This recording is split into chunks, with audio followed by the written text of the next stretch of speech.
Hello, I'm Gary Korlev with Sovereign Wealth Management. Today we're going to talk about the riots and insurrection going on in Kazakhstan and how it's going to affect uranium, which has been a great investment over the last year or so, but it has been correcting most recently.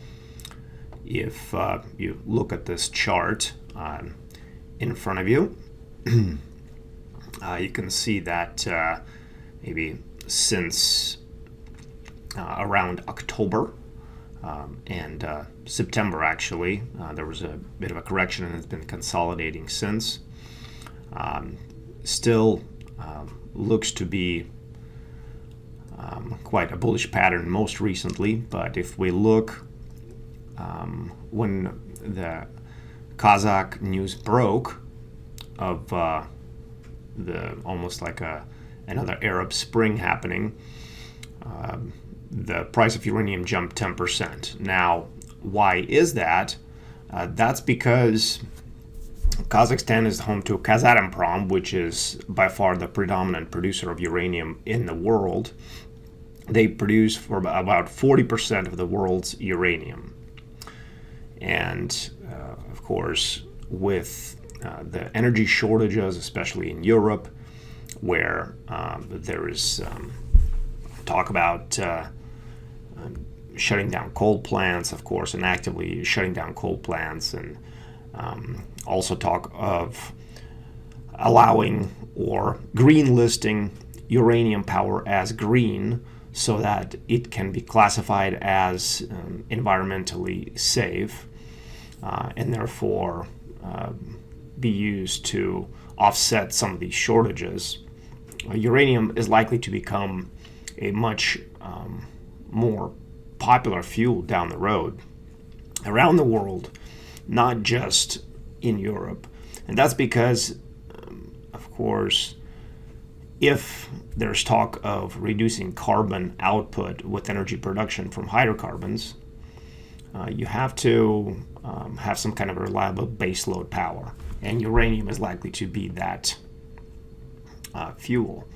And so if we look at, again, this chart longer term, again, this is just an investment fund which holds uranium, which only started trading last year. But you could see had quite a big jump. If we look at a fund which has been around for much longer, really started picking up steam quite a bit in late 2020, and really we look to be kind of on a support band for that trend, but we're not breaking it to the downside, even if we had this consolidation here recently.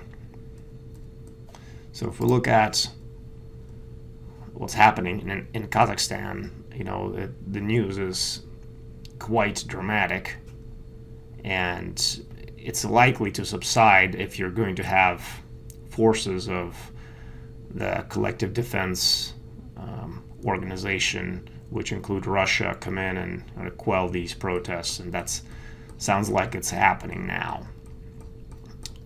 But it is likely that this trend will continue forward into the decade of uranium likely surviving this correction that it had in the very short term and continuing upward. Now, this fund, which invests in uranium stocks, is down somewhat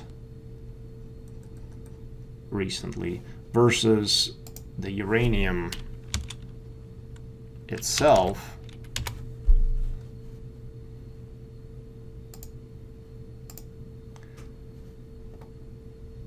having a stronger pattern here.